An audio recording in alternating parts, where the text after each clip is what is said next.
'Tis the season, the most wonderful time of the year. Celebration with friends and family. It's time to pay tribute to this jolly month. So join us as we get into the Christmas spirit. You've heard of Elf on the Shelf, but this is Venom on the Shelf.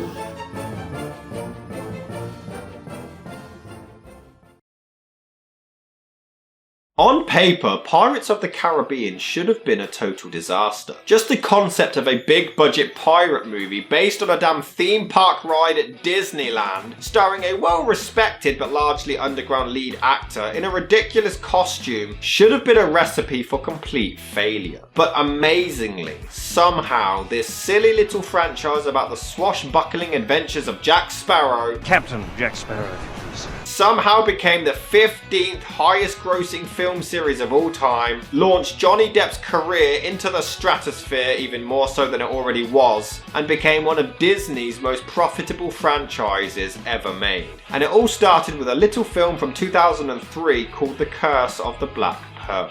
No, that one I deserve. The idea for this movie dates as far back as the early 90s, when writers Ted Elliott and Terry Rossio came up with an idea for a supernatural spin on the pirate genre. They then pitched the story to Walt Disney Studios, but were rejected due to the general lack of interest in pirate movies since the 1970s, despite a supremely underrated one coming out in 1991. That is too bold. It wasn't until 2001, when Jay Wolpert was commissioned to write a screenplay based on the Disneyland ride, that the project finally got off the ground, with the original concept being fairly similar to the final film, in which Will Turner, played by Orlando Bloom, releases Jack Sparrow, Captain Jack Sparrow, from prison in order to rescue a captured Elizabeth, played by Keira Knightley. Rewrites then took place by Stuart Beattie, who was brought in due to his knowledge of pirate history. And apparently that included spooky undead zombie pirates. Aye. However, Disney were unsure about whether to release the movie theatrically or straight to video. They brought legendary producer Jerry Bruckheimer to help the process, but initially rejected the script, feeling it was a little more than a straight pirate movie. Bruckheimer then brought back Elliott and Rossio, who had just been Oscar nominated for writing Shrek, to help with the script, at which point they incorporated their original supernatural idea, which Bruckheimer liked. Director Gore Verbinski was hired not long after. He had gone on the original ride as a child and wanted to convey the mixture of panic and wonder he felt whilst riding it into the film, and he was also attracted to the idea of using modern technology to resurrect the pirate genre. However, the filmmakers were facing an uphill battle from the start. Disney CEO Michael Eisner was nervous about making another film based on a theme park ride after the commercial failure of The Country Bears. However, Verbinski convinced his concept artists to keep working on the picture, and when Eisner came to visit the production, he was amazed by what he saw and gave the production his blessing. However, due to the stigma attached to theme park adaptations, he did request that Verbinski remove any overt references to the ride from the script, such as a scene where Jack and Will enter a cave via a waterfall. When it came to casting Jack Sparrow, Captain Jack Sparrow, the role was originally written with Hugh Jackman in mind, as he had been a schoolmate of one of the writers, but this was rejected by Disney as they felt he was not a big enough star. Robert De Niro was also offered the part, but he turned it down out of fear that the movie would bomb, and Matthew McConaughey, Cary Elwes, Christopher Walken, Michael Keaton and Jim Carrey were all also considered, and Carrey actually came pretty close to getting the part, but he couldn't do it due to scheduling conflicts with Bruce Almighty. And another consideration was Rick Mayall. Okay, I want to see that. Where's the rum gone? Bastard! Johnny Depp was eventually cast, but this was also considered to be a massive risk, as Depp, though a respected actor, was hardly a bankable Hollywood star at the time. When doing research for the role, he discovered that pirates in their day were regarded as rock stars. This led to him playing the character as what he described as a combination of Keith Richards and Pepe Le Pew. In fact, during the first read-through of the script, the producers were so baffled by Depp's performance, believing the character was either drunk or gay. Because that's somewhat similar? No, it's not.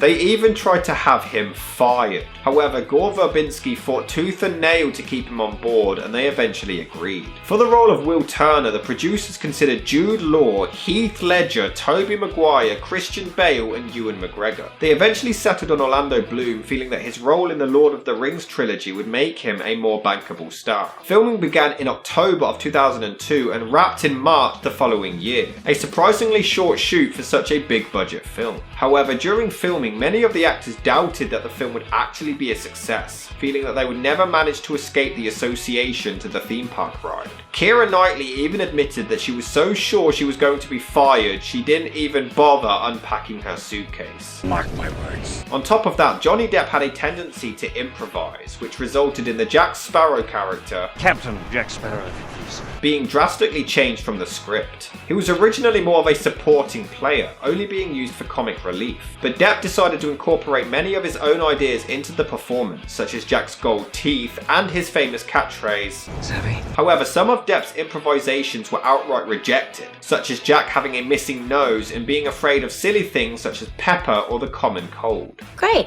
We'll get him cornered and then you can sneeze on him. Furthermore, because of the quick shooting schedule, the studio only had 3 months to work on visual effects, leading to the crew working for up to 18 hours a day to get the movie finished on time. It was a massive financial hit and was even Disney's highest grossing live action movie in history at the time, and was universally acclaimed, particularly for Depp's performance as the lead. However, Mark Kermode was one of the only critics who slammed the film, calling it a triumph of turgid theme park hackery over the art of cinema. It's not possible.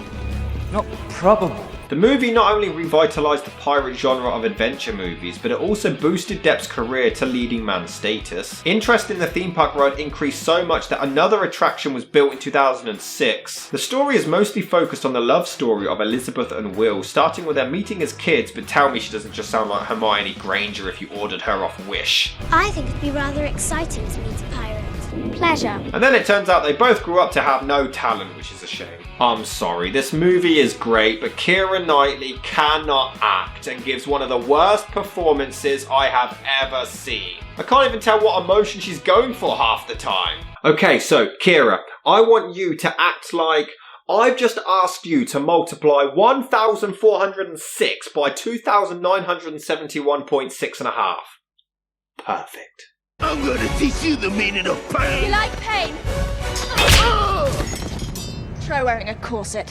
Or watching your performance. She doesn't even emote when she's on the verge of death, or when she's threatened, or when she's even held hostage. She has one face and it's shit. She never looks like she cares. She never looks like she's actually invested in the story. She never looks like a real character in a real situation. She's fucking dreadful. Okay, I guess she emotes more here. Someone probably just showed her her performance in The Phantom Menace. There's no proof of that. And to be honest, Orlando Bloom isn't that much better either. Every facial expression and every line is delivered as plainly and boringly as possible. They say looks aren't everything. Well, Orlando Bloom says otherwise. Man has the personality of sandpaper. Looks are everything. You ever heard David Beckham speak?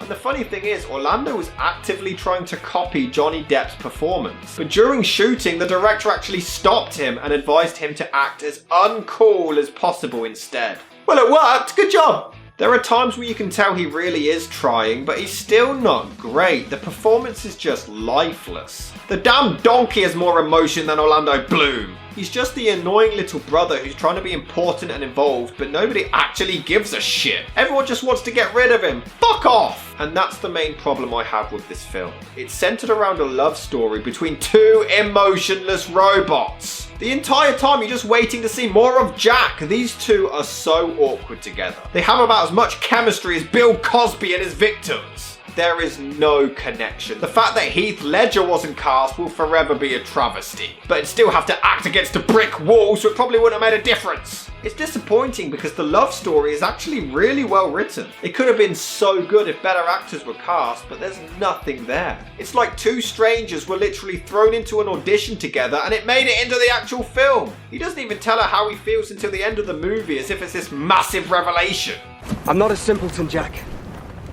You knew my father. No, I am your father. It's not true. That's impossible! Even his arc is boring. We've seen it before. A boy who doesn't know his father, so he's trying to find out where he came from. Johnny Depp is amazing in this role, and I've always found it hilarious how he was nominated for an Academy Award for playing a drunk, bumbling pirate. The man who did the waking was the man who was sleeping a drink. The man who was sleeping drinks it while listening to a proposition from the man who did the waking. But he does have some amazing lines, and this entire performance is incredible. You are without doubt the worst pirate I've ever heard of. But you have heard of me. You're supposed to be dead! Am I not? You will always remember this as the day that you almost caught Captain Jack Sparrow. There's a part where Elizabeth is trying to talk to Jack and he just flat out ignores her and walks like an idiot. I love him. One good deed is not enough to redeem a man of a lifetime of wickedness. Yeah, tell that to Home Alone 2. Did you know that a good deed erases a bad deed? And Jack, despite being a pirate, saves her. Don't worry, he'll flip-flop between good and bad a million times in this franchise, so don't even bother trying to keep up. Whose side is Jack on? At the moment? The action is great. Jack and Will sword fight in the blacksmiths, which looks fantastic. The choreography is amazing. Johnny Depp can carry anyone to a great scene. The music, the lighting, the cinematography, the editing. It's just a visually pleasing and fun film to watch. But it contains some lines that went completely over your head as a kid. Perhaps the reason you practice 3 hours a day is that you've already found one and are otherwise incapable of wooing said strumpet. You're not a eunuch, are you? The production design throughout the entire film is fantastic. For a movie solely based on a theme park ride, it does have a lot of creativity and heart behind it. They didn't have to try this much, it's just a lot of fun to watch. And it's not afraid to go down the dark route either, which I really admire about Disney. They just don't give a shit, look at it! But then it's cartoony when it needs to be for the kids, it's a great mix. These pirates kidnap Elizabeth, but she decides to invoke the Code of Parley, and this makes absolutely no sense. This means they have to take her on board and introduce her to the captain instead of just killing her, but then she tries to do it again later and they say they don't have to obey the code. The code is more what you'd call guidelines than actual rules. So why didn't they just kill her then? Sometimes they have to obey the code, they have honour and dignity to the pirate law. Other times, nah, fuck it, we're pirates. Okay, so they try to explain it, but it still doesn't make any sense. Basically, she hides her identity and pretends to be Elizabeth Turner. This leads to the pirates believing that she's the daughter of Bootstrap Bill Turner, and they need her blood to end their curse so they can not be immortal anymore. Yeah. But anyway, you can still use her blood even if she's dead. And then the pirates ignore the code to save Jack. They obey the code sometimes, then ignore the code other times, and then obey it again. Try the wine. It's a mega pint. The evil Captain Barbossa is played by Jeffrey Rush, and he is such a solid antagonist. He is incredibly threatening and intimidating. You best start believing in ghost stories, Miss Turner. You're in one. But then he has some genuinely hilarious moments too. I don't feel no different. How do we tell? The movie does have some back and forth moments. Elizabeth is held hostage on the Black Pearl, so they have to go and rescue her, but oh, now she's safe, but Jack is stuck there, so now they must go back and rescue him. There's a scene where Jack and Elizabeth get drunk together, and it is a lot of fun and really charming. We later find out she's just waiting for him to pass out so she can burn all the booze, but in the moment, it looks like she's hitting on him, and he's just too awkward and uncomfortable to notice. It's hilarious. So towards the end, Jack ends up taking a coin from the chest, thus cursing himself. Originally, he was never actually going to be shown taking one of these in the first place. It was left ambiguous. But early test audiences were confused as to whether or not he actually had the coin from the beginning or if he had always been a ghost. But instead of going back for reshoots, a shot was found that could be reversed and slowed down to make the palming of the coin clearer. The build up to the third act is incredible. It is so tense and so worth it. The action is awesome. But I really wish people would make up their mind whether they want Jack dead or alive. What about Jack? Are you just going to leave him? Jack owes us a ship. Then he saves Jack from execution. But why? He's caused them all nothing but grief since entering their lives. He's a pirate. And a good man. He nearly got us both killed several times. Give him a chance. The effects are also insanely well done. It looks great. But the ending doesn't quite work. They shoot Barbossa and then Will returns the coins to the chest, thus breaking the curse, and he dies. But he was shot before the coins went back in, so wouldn't he need to be shot again afterwards? He was immortal until the coins were returned. And if you're going to say, well no, because he'd still have the wound, he's not going to heal instantly, so he would have bled out and died that way.